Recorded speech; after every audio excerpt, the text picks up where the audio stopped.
I'm Murphy Westwood. I'm the Vice President of Science and Conservation at the Morton Arboretum, and I have two of my phenomenal colleagues with me today, Christy Rollinson and Silvia Alvarez-Clare. They will tell you a little bit more about their projects that they're working on that are really at the intersection of trees and water, and things like climate resiliency and biodiversity conservation. They're actually going to talk a lot more than I will, because I have far less interesting things to say. So I will give you just like 2-minute high-level overview about the Morton Arboretum, and then I'll hand it over for the deeper dive into like our programmatic elements. So the Morton Arboretum is a botanic garden, a tree-focused botanic garden in Lisle, the western suburbs, about 25 miles west of Chicago.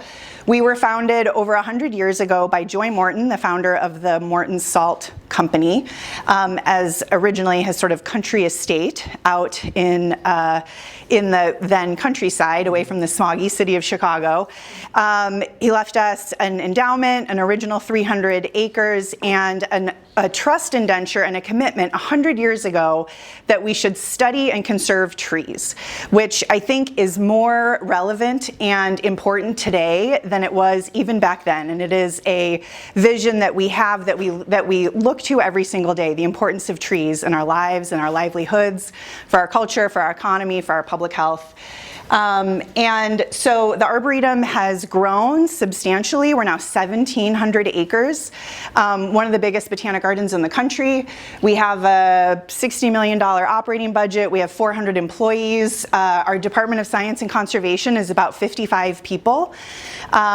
We have formal gardens. We have a 4-acre children's garden. We have about 800 acres of restored natural areas in the form of oak, woodlands, wetlands, and a tall grass prairie restoration. So if anybody's interested in ecology and habitat conservation, we are a living laboratory.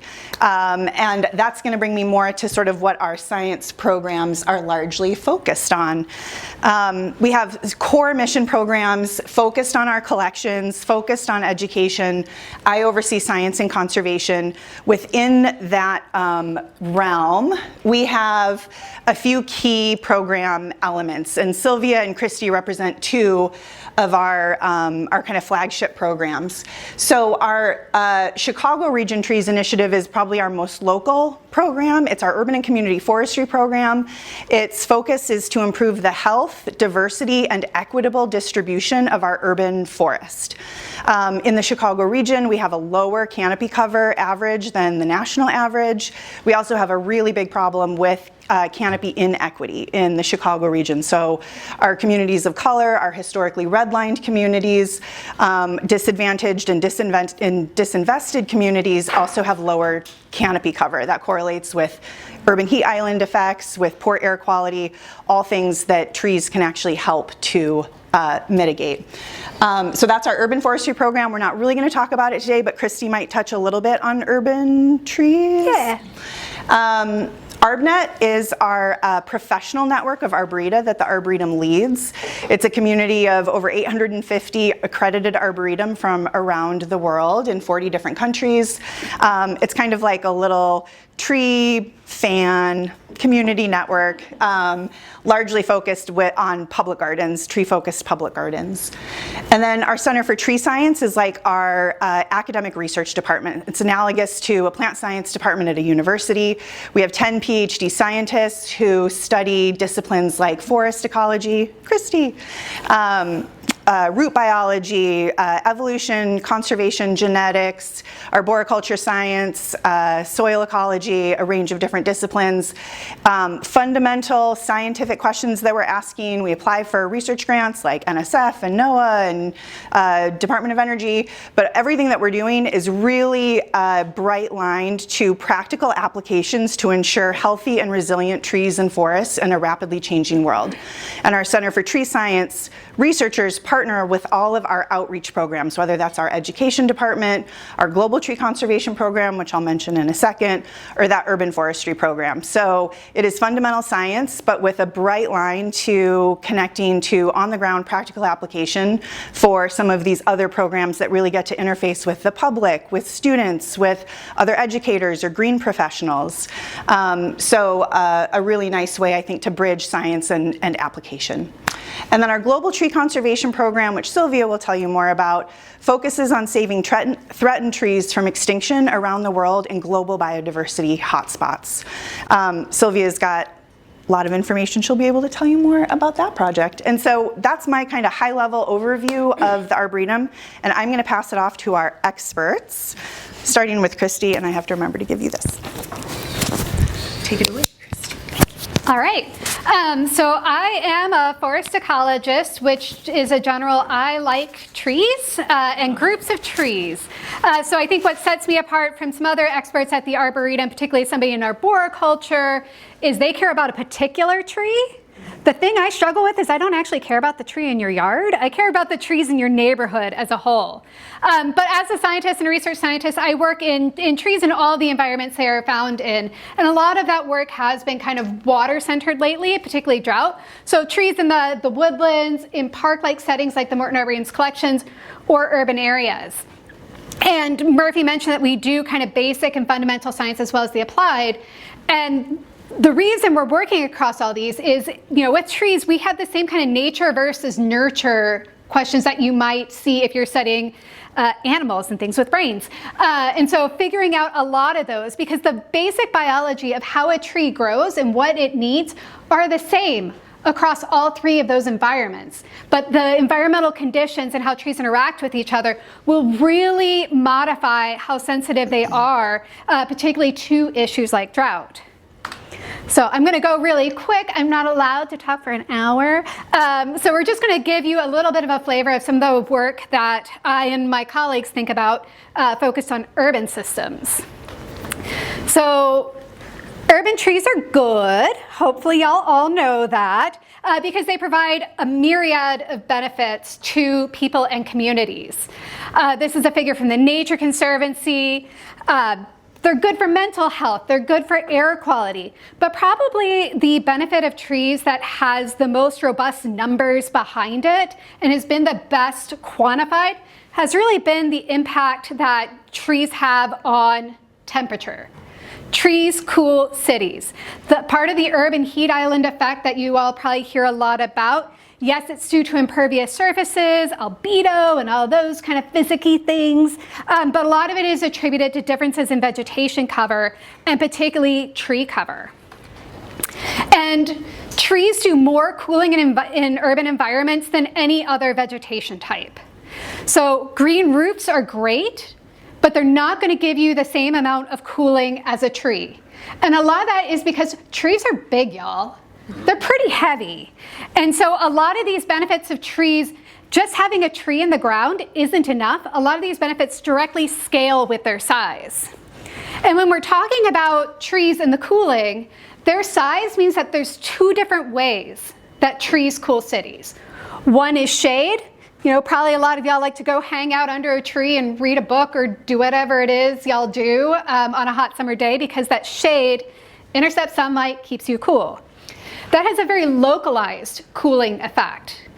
But that tree in your yard is also influencing the temperature of your whole neighborhood through a process called evapotranspiration. And so what that is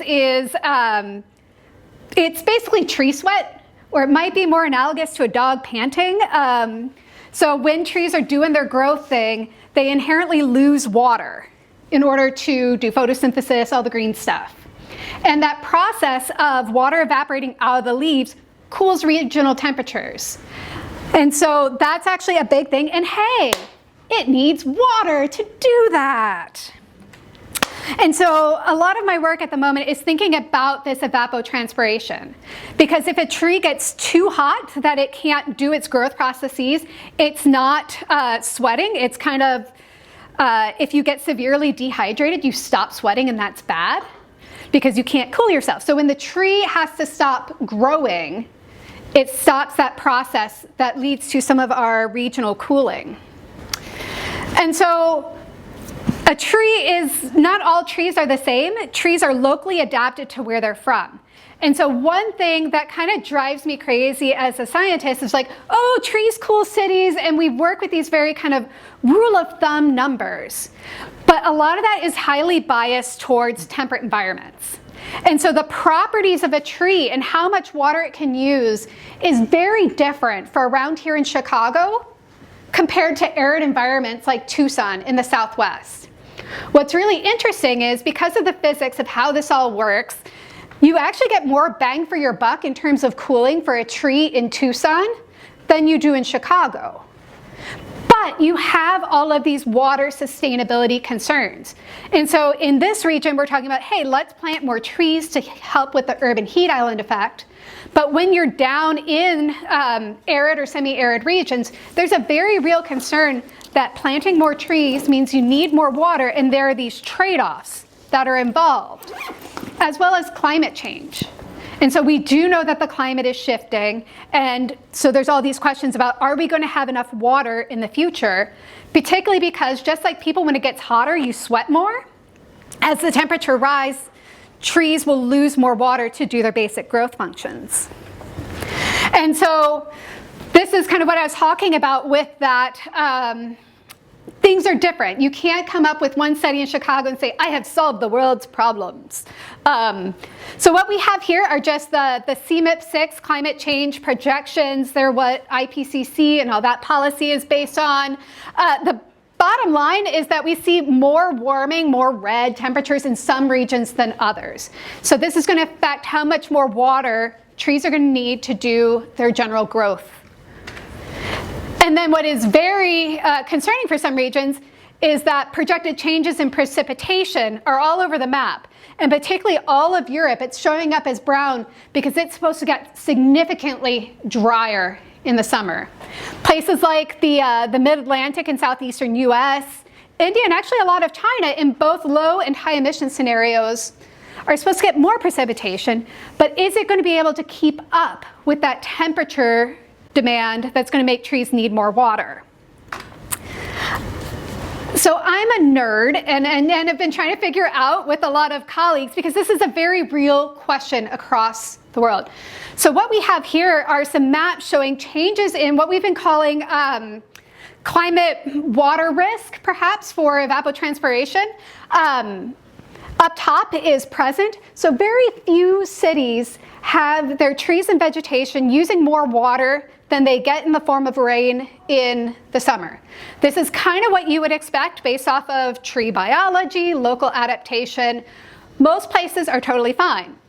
As we go into climate change scenarios where we're getting warming and we may or may not get enough precipitation to hold pace, we see some ranges be at very real threat of not having enough water to sustain their urban canopies and natural vegetation and all the benefits they can provide. Still in review, but across all of the analyses we've done, up to about 40% of cities are at high risk for not having enough water to sustain their natural vegetation by the end of the century in a high emission scenario. But it's not all doom and gloom. And this is what I like about being at the Arboretum, is being able to do this research, but also work with the people and translate it into, here's what we can do about it. So what drives a lot of my work right now is how can this information inform adaptation planning? We can't just stick our heads in the ground. There are things we can do now. And a large part of that is planting kind of climate smart trees, thinking about what tree is going to be appropriate for which environment. And so that might mean, hey, don't plant a tall tree under a power line because ComEd's going to cut the crap out of it. But it also means, hey, we should make sure that we're thinking about water use and drought tolerance as we move into the future. And so this is where a lot of the work gets hyper-local, because drought tolerance is not as well understood as you might think. Some colleagues and I have combed through billions of horticultural manuals and quantitative data to update drought tolerance designations for this region, for the Chicago region. 20% of the species we looked at had conflicting drought tolerance informations. So that means that this person, Jake said, oh no, that's super drought hardy. But if you go and ask Nate, and whatever Nate looks at, he's like, no, that one's gonna die, yo. So we've spent a lot of time harmonizing that, but that also requires a lot of quantitative data. So we're working with partners like folks at Northwestern or University of Chicago to get metrics of how much water the tree uses.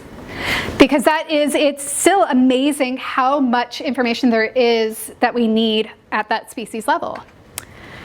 And so this is the last thing, and that's really kind of thinking about, the best time to plant a tree was 100 years ago, the next best time is today. And that taking proactive action with our best available information now is what we need to set up a secure future. With that, I'll hand it off to Silvia.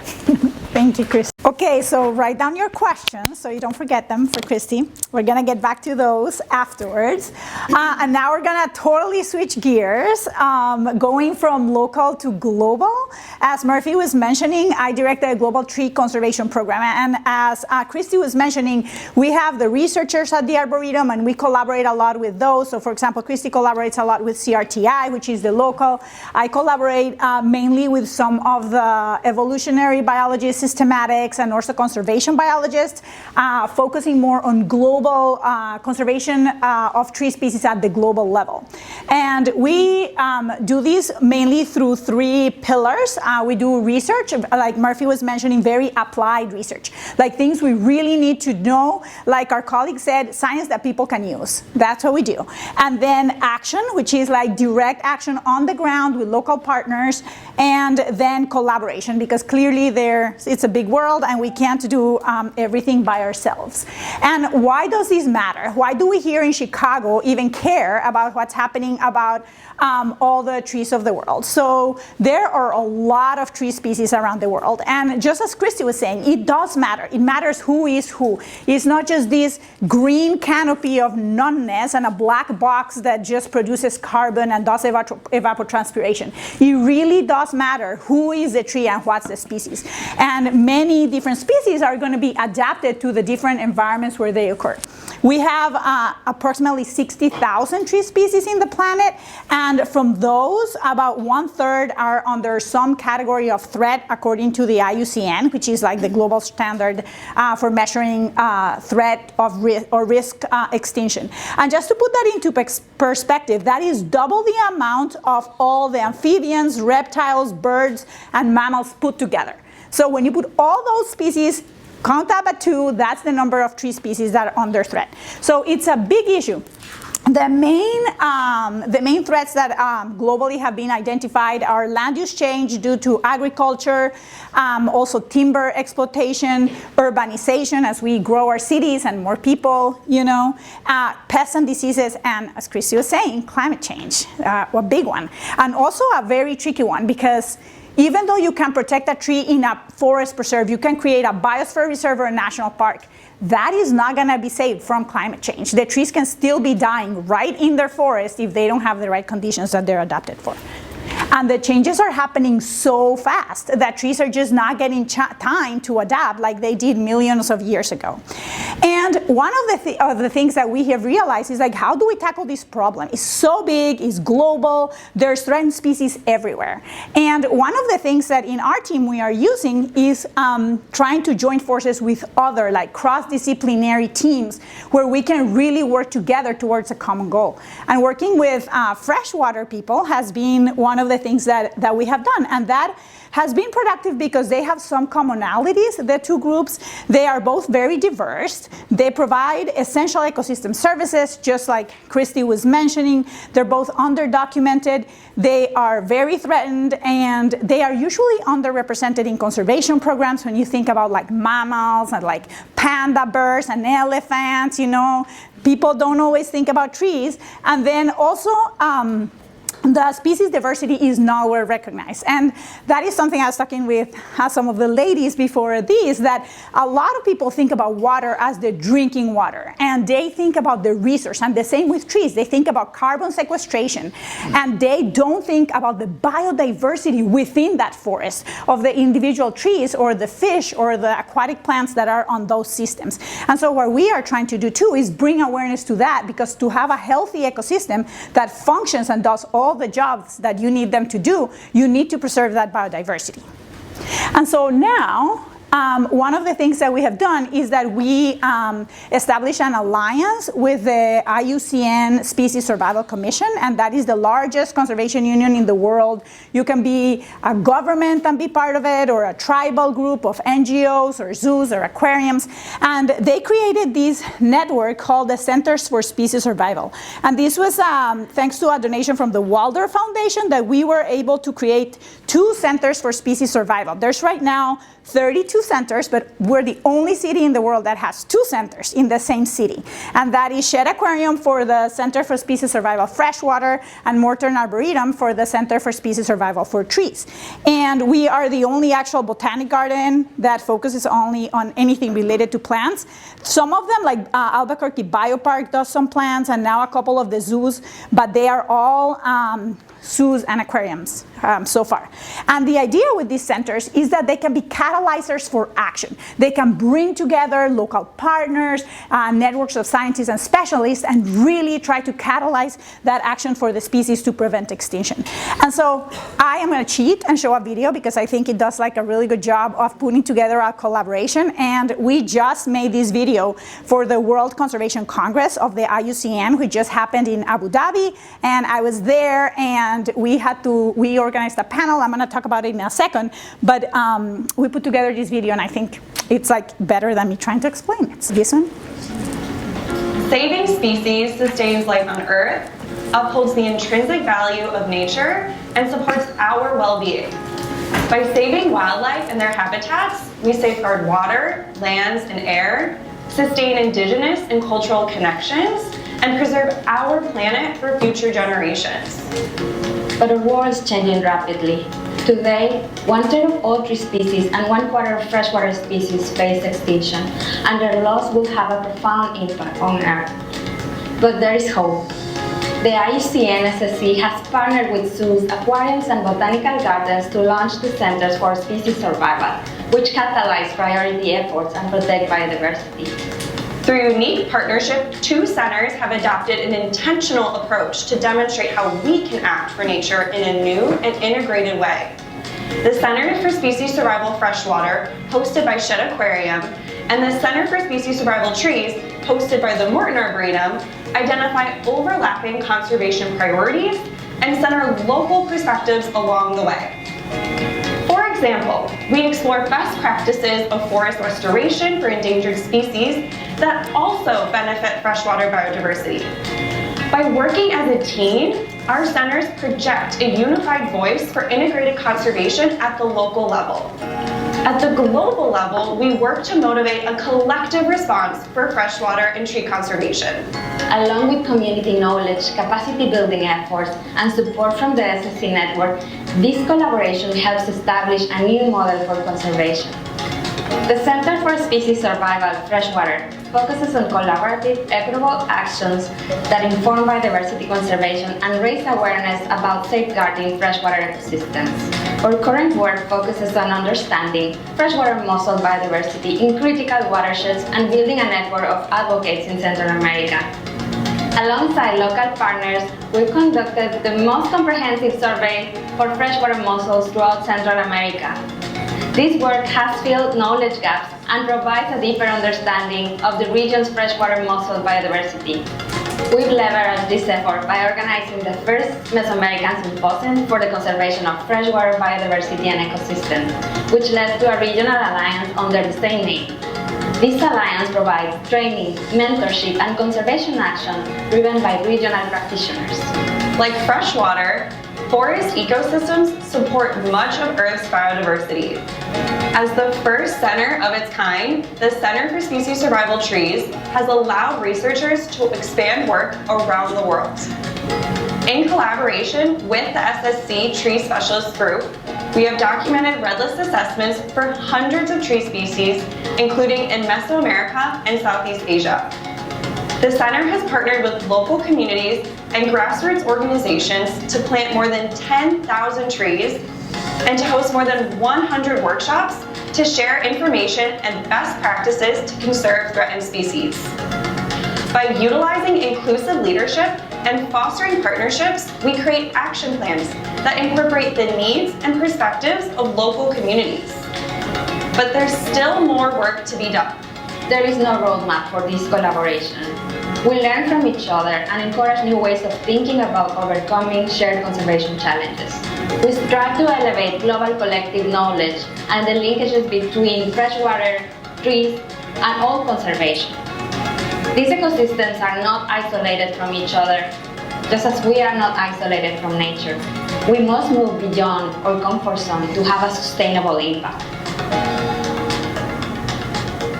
Prioritize the protection of global biodiversity. Partner with us to expand traditional thinking and optimize action. Consider how your own work and knowledge can be shared with others to build a greater understanding of the natural world. Like in nature, let's grow together.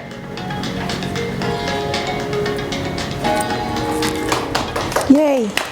So that was we prepared that video for the World Conservation Congress, as I was saying, through this new collaboration. And we have Dr. Chuck Knapp from the Center for Species Survival Freshwater here. So if you want to ask him questions after.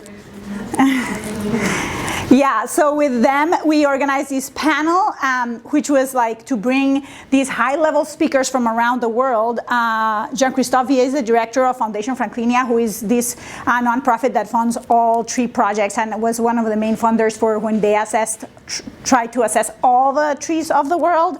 And I was mentioning to some of you Dr. Jim Dalton, who is the director of the IUCN Global Water Program, which would be good resource for you guys to check out if you are interested in water. And then Topis Contreras, he is the co-chair of the IUCN Freshwater Conservation Committee, but also does a lot of freshwater biodiversity conservation in Mexico. And we also had Bruna Martins from the Amazon, and she leads an NGO with mangrove conservation and working with communities and the value of mangroves for the local people and the health of their fisheries. And so the idea was to bring like this diversity of speakers that work both in freshwater and in forest and try to bring some of the synergies and try to see how we can work together.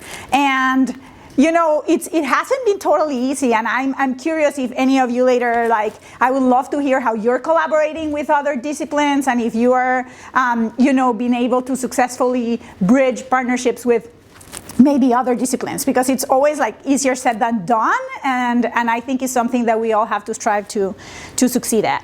And I think that's all we have. Thank you.